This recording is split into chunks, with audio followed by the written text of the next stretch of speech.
Hello everyone, welcome back to the channel. We're about to watch two true Facebook horror stories animated by SSG. It's been a while. SSG Animations. Let's get it. Facebook. They always send a friend request on Facebook. I believe that one of the greatest forms of love on earth is the love one has for one's child. I'm pretty sure that every parent knows this, as most parents won't think twice about doing anything for their children. But when push comes to shove, I don't know how far many parents will be willing to go for their children. And while I don't wish this ghastly scenario you're about to hear on any parent, on the 17th of May 2017, I realized just how far I was willing to go for my son Richardson, as the love I have for him put me through the most morbid experience I have ever gone through in my life. To understand why I went through this experience, I'll have to take you 8 years back to the year 2015, the worst year of my life. It all started in the month of January. I had just received some painful news as I was told that my 19-year-old son, Richardson, had failing kidneys. The news came as a shock as I knew my son, Richardson, wasn't a heavy drinker. I remember asking the doctors with tears in my eyes how and why this happened, and as usual, they just told me that it was one of those things. I remember breaking down in the hospital as my boy at the age of 19 was just about to start living his life, and this unfortunate situation had put an immediate stop to it. I managed to put myself together that day as I frantically asked the doctors for possible solutions. Look at that animation. I remember them telling me that at this stage, a kidney donation would be my best bet. It's kind of weird. So I immediately offered up myself as a candidate. But after being tested, I was told that I wasn't a suitable candidate. In their own words, a kidney donor must have a compatible blood type with the recipient, and my son Richardson had an O blood type, similar to his mother's, and it was completely different from mine. The news crushed me as I had lost Richardson's mother during his birth, and he was the only one I had left. Damn. With my possible donation out of the way, I was told my next option was to add Richardson's name to the kidney donation waiting list.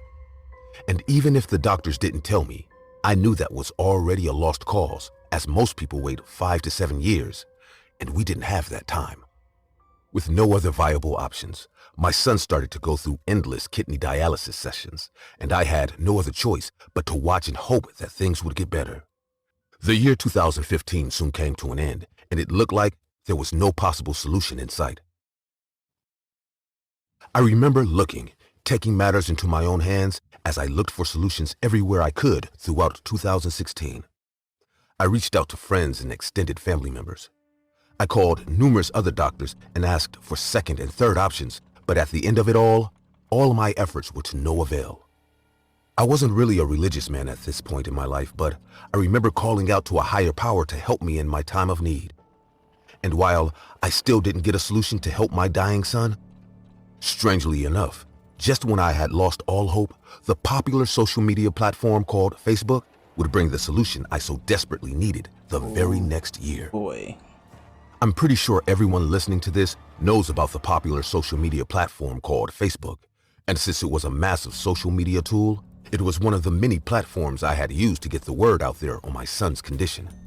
I had actually made a post on the platform asking people if they knew any willing donor with an O blood type early in the year 2016, and it wasn't till the 12th of April 2017 that I finally got a viable answer. I had gotten a strange message on the Facebook platform from someone who had viewed the post, and he told me that there was a man on the Facebook marketplace who was willing to help me out. Now, for those of you who don't know, the Facebook marketplace was a service that had just recently launched in the year 2016.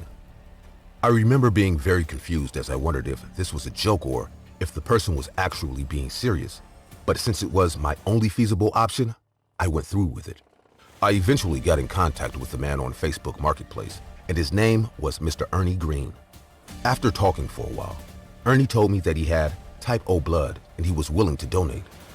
I then asked what his price was, as I knew he wasn't going to donate his kidney for free. Let's see. But Ernie sent me a message that read, "The price really doesn't matter, Mr. Kenneth, but I will, however, require you to carry out a particular service for me. I would go on to explain the requirements of this service, but the details are too sensitive to be texted over the phone, so I'll give you an address where you can meet and talk more about this in person." Oh boy. I was shocked by Mr. Ernie's message, as I knew very well that something wasn't right. I had Hell already no. done endless research ever since my son got this illness, and I knew illegally buying a human kidney from a willing donor would cost me anywhere from $50,000 to $160,000, as the prices were never really fixed. I also knew that since my son had O blood type, the potential price of the kidney would increase as most potential donors with this blood type sold their kidneys for around $262,000. Damn. Now, I knew full well while doing my research making that I money didn't on have that O anything type. close to these absurd amounts in my bank account, but I was willing to do anything, whether it was borrowing from my friends and family or selling everything that I had to raise the money for my child once I found a potential donor. Which is why seeing Mr. Ernie's price, free proposal after all this, felt too good to be true. It wasn't long before Mr. Ernie sent me the address where we would meet on the 17th of May, 2017. As the fateful day of my meeting with Mr. Ernie inched closer, I found myself getting more and more anxious as I wondered what the service he wanted me to do for him was. I hadn't told anyone about the meeting, not even my son Richardson, as Mr. Ernie said if I wanted to get the kidney for my son, I should speak the details of our meeting to no one. But just to be on the safe side, I told my best friend Christopher Hands about it, as I trusted that man with my life. Yeah, you gotta tell one Christopher person wasn't too keen on the entire ordeal, as he also felt something was off about this. I remember him telling me, "I don't know, Kenneth, but this entire thing sounds wrong. I mean, how are you so sure this Eric guy is telling the truth? He might be a kidnapper or human trafficker who's trying to lure you in. Don't get me wrong, I know how dire things are, but you really aren't thinking straight, Kenneth, because even if this guy Eric is telling the truth, you and I both know that buying or doing any sort of service for this man's kidney is illegal."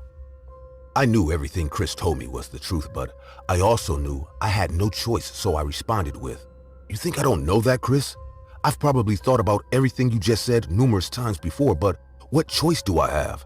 My boy is dying in the hospital, and I have done nothing but sit and watch him for 2 years. I can't keep waiting on a damn kidney donation waiting list because we don't have that time, Chris. And while I'm grateful for all the help you have given me and my son during these trying times, this is something I have to do. I know it's illegal and dangerous, but it's the only option I have to save my son, and I love him too much to let it pass me by." Christopher knew I wasn't going to change my mind, so he told me I hope he'd your son support me. agree. He also offered to go with me, but I told him that I was instructed to Oh go no, alone. you can't go with. I then told him I'll to tell promise you where me I'm that if going. anything did happen to me, he'd take care of my son Richardson, and he assured me that he would. Christopher's assurance gave me peace of mind as I was now ready to face whatever it was that I was supposed to do on that fateful day. The 17th of May finally arrived, and I went to the address where I was supposed to meet Mr. Ernie.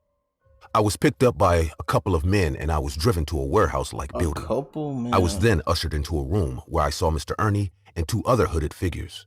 Before anything was said, I knew I had gotten myself into something really wrong, as I noticed the 2 hooded men were holding both cameras and film equipment. Mr. Ernie then walked up to me and said, "Hello, Mr. Kenneth. It's nice to finally meet you." I wasn't ready to exchange pleasantries, so I bluntly responded with, "What do you need me to do?" Mr. Ernie then smiled as he said, "That's great. I like a direct man that goes straight to business. So I'll tell you what you want to know. I'm sure you're already wondering what astronomical price I'm going to call for the donation of my kidney, but you can rest assured that I'm not going to take your life savings for the donation of my kidney. As a matter of fact, what I need you to do for it is pretty simple." Mr. Ernie, who now had a sadistic smile on his face, then picked up a small medical blade as he continued with, "I need you to cut it off. "All I need you to do is cut it out of me." I was completely baffled now, as it took my mind a couple of minutes to comprehend what Mr. Ernie had just said. 1,000 questions ran through my mind, but the first thing I said was, "Are you going to film this?" Mr. Ernie then responded with, "Of course, Mr. Kenneth. You see, we are a niche group of artistic filmmakers, and this is our genre. Some might call what we do snuff films, but I believe what we make is true art. We usually film videos that contain infliction or self-infliction of pain, but we always take it up a notch as we sometimes carry out mock surgeries with real individuals like myself, without anesthesia. And the best part is that these so-called surgeries are carried out by everyday people like you, which makes it so much better as you have no idea what you're doing. My mind was trying to comprehend all the information being thrown at me, but I managed to stay calm as I stuttered out the words. I'm not saying I have agreed to do any of this madness, but even if I did, the kidney that you have promised me might be damaged in this unethical process. Mr. Ernie then said, I understand your concern, Mr. Kenneth, but you have my word that once you cut me open on camera, a fully functional and capable kidney will be shipped to the hospital your son is staying at. I know all of this is a lot to take in, but if I were you, I'd take this deal as it is a pretty good bargain. It was a really horrifying experience, seeing this man liking the act of cutting out his kidney to getting a bargain at the local Walmart. It was a pretty disturbing thing to consider, but I told myself that I had already come this far. Well, Don't get me wrong, I was scared shitless, but it was either this or watching my son die, and he was all I had, so I stuttered the words, I'll do it. I saw a sick smile on Mr. Ernie's face as he said, That's great, Kenneth. I knew you wouldn't let me down. Your son would be proud, and to make things easier, you don't need to worry about your identity because your face will be blurred in the final cut. Mr. Ernie then took off his clothes, and the sight of his bare body was ghastly. He had numerous scars all over his upper body, and the little prosthetics on his feet meant that he was missing some of his toes. Then they handed me the blade as they drew out the surgical lines on Mr. Ernie's body, and when they were done, they told me to begin. I had absolutely no idea what I was doing. My hands were shaking vigorously now, and my heart was beating fast, but I knew it was now or never, so I took the blade and I started cutting. Mr. Ernie's screams filled the room as the blade came in contact with his skin. I could tell that these weren't screams of pain, but of joy and pleasure, as I could see he was getting aroused by this. Whoa. Ernie's blood started to pour everywhere now as I made my way across the dotted outline. I knew he could die from this massive blood loss, so I stuttered the words, He's losing a lot of blood. Should I stop? But I was told to keep going. My vision was blurry now, and I couldn't feel my hands anymore. I didn't know if I could keep going at this point, and for a split second, I had a moment of enlightenment as I asked myself what my son Richardson would say if he saw me doing this morbid act. No shit. I knew then and there that he wouldn't like it if I me. continued to carry out this ghastly act, even if it was to save his life. So halfway through the dotted lines, I stopped. Ernie, who was somehow still conscious after all that, asked, Why did you stop? And I stuttered the words, I'm sorry, but I can't keep doing this. I could see rage fill his eyes as he stood up and said, I thought you were a man of business, Kenneth, not a weak and pathetic man. You really can't bitch out now, so come here and finish cutting me open. I then firmly said, You gotta fully do it. You already did it. I said I can't. You already went through all this Ernie bullshit. then proceeded to repeatedly thought about it scream before the words, you went. Cut me open! Cut me open! Cut me open!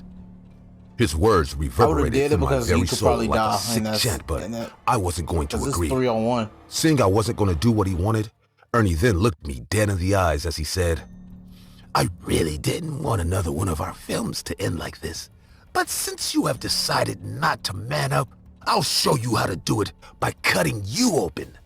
I tried to run, but I was quickly subdued. It's 3-on-1. I struggled as they forced me to the bloody table Ernie was lying on. People just don't think. I knew that I put myself in this situation, so there was no one I could blame but myself. I accepted my fate as they held me down and raised the blade, but right before it could reach my skin, the sound of police sirens filled the entire room. I watched the two cameramen and the other hooded figures all run in fear as Ernie screamed, You called the cops? It wasn't long after that. The door was knocked on, and we heard the words, It's the police. We have you surrounded. Ernie, who was still bleeding, then pressed the knife to my neck as the door was broken down. As the cops entered the room, they pointed their guns at Ernie as they said, Let him go, sir. Ernie, who was now crying, started shouting the words, Why can't people just leave us to make our art in peace? We are an evolved form of artists who have discovered the beauty of art through pain and death. So why can't you just let us express ourselves? The cops, who had no idea what Ernie was saying, responded with, The best thing for you to do is to let your hostage go, so please, drop the knife. Ernie had now realized that there were no other options for him, so he mumbled the words. I will open your eyes to see the beautiful art in death, even if it's the last thing I do. And with that, Ernie threw me to the floor and lunged at the cops. Ernie was shot 6 times, Yeah, and I remember his corpse falling to the floor with a smile on its face. After the demise of Ernie, the entire warehouse was raided by the police.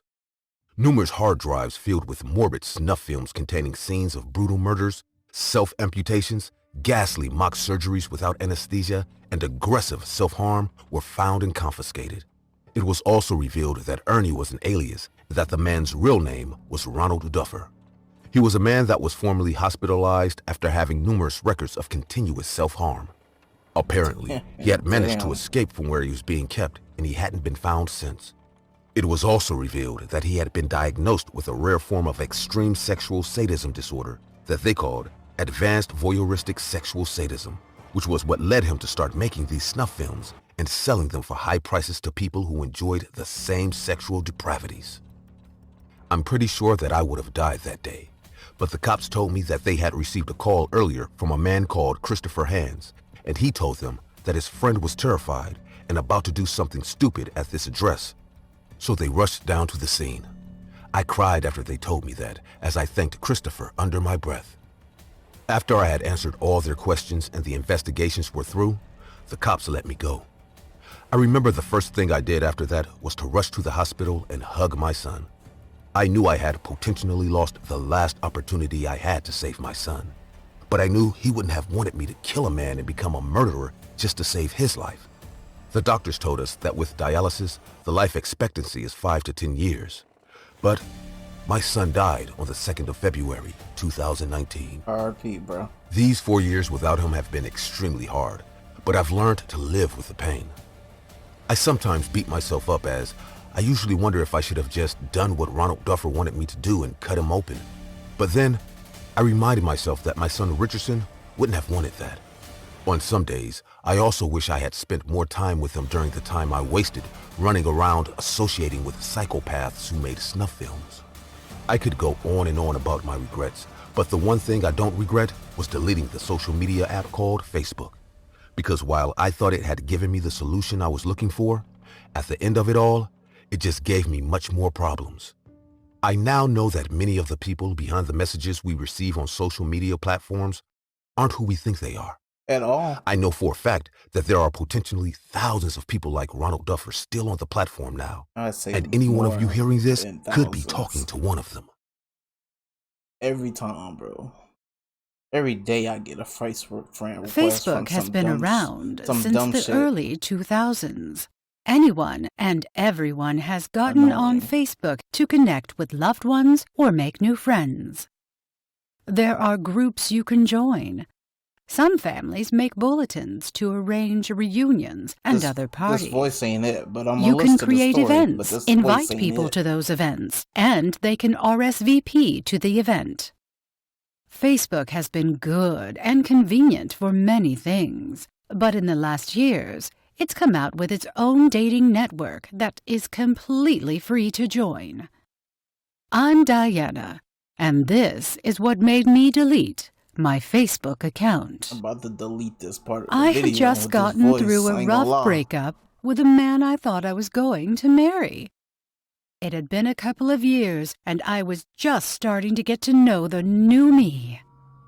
My best friend and roommate Stephanie was encouraging me to get back in the dating world. One day, we were having our morning coffee together as we usually did before work, when she told me about Facebook dating. Wow, that You should try it out. It could be fun. I'm not joining a dating app, Steph. Tinder. I can't Even afford Tinder it. is horrible. And I always find the creepy guys, so essentially, I'll be paying to get grossed out. See? But that's the best part, Dee. What It's the completely free. You can join and back out anytime you want. She's funny. I suppose it's worth Her a friend is shot. horrible. Okay, I'll check it out. go That to the night gym after or work, something. I got Get a into a boyfriend at the relaxing gym. bubble bath, got on my phone, and set up my Facebook dating profile. I went through my account picking out my cutest pictures and posted them onto my dating profile. Once I was happy with how I put myself out there, I finished my bath and got settled into bed. Before I put my phone on the charger for the night, I had already gotten a flood of messages. Sorry. But one guy in particular caught my eye. His name was Clark, and he was as gorgeous as he was sophisticated. Most messages I got were like, "Hey, beautiful," "Hi," "Sup," etc. But Clark's message read, "Hello, Diana. I'm Clark. How are you doing this evening?" Hot action. It was so personal, and it told me that I was likely the only girl that he was talking to, because we all know that the guys with the driest greetings are the ones who have messaged 50 other women, and they just want to hook up. I happily responded with a personal greeting of my Interesting, own. ain't it? "Hello, Clark. It's so nice to meet you. I'm doing well. How about yourself?" It's nice to meet you too, Diana. I'm well, thank you.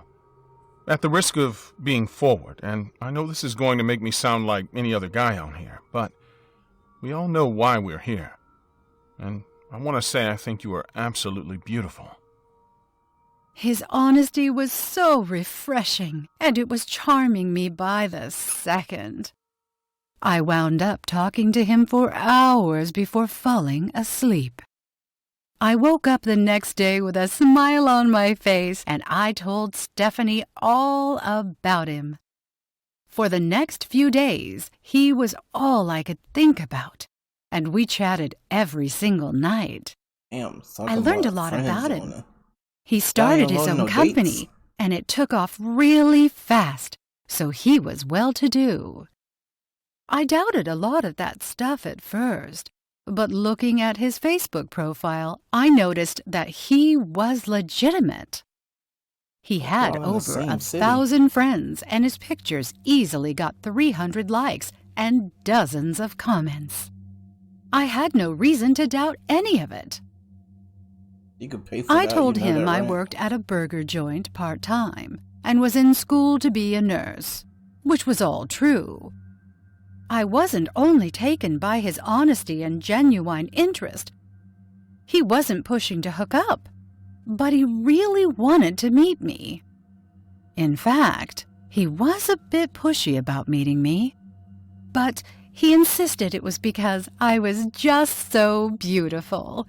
But shouldn't you He want wanted meet to him see too? if what I he mean, felt for me was real.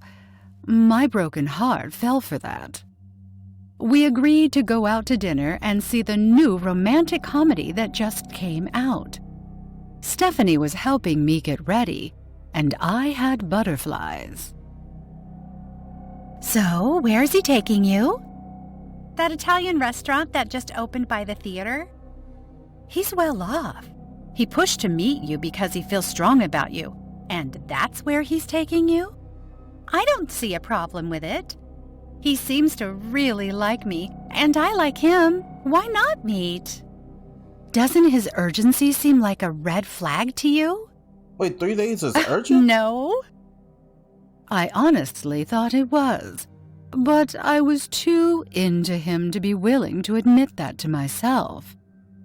I convinced Stephanie that everything was okay, and she told me to be careful. Clark and I agreed to meet at the restaurant, I'm saying, and if you as was I that was driving paranoid, go there, on a date those with her. butterflies got stronger, to the point that it Double was date. making me Do feel something sick. like that.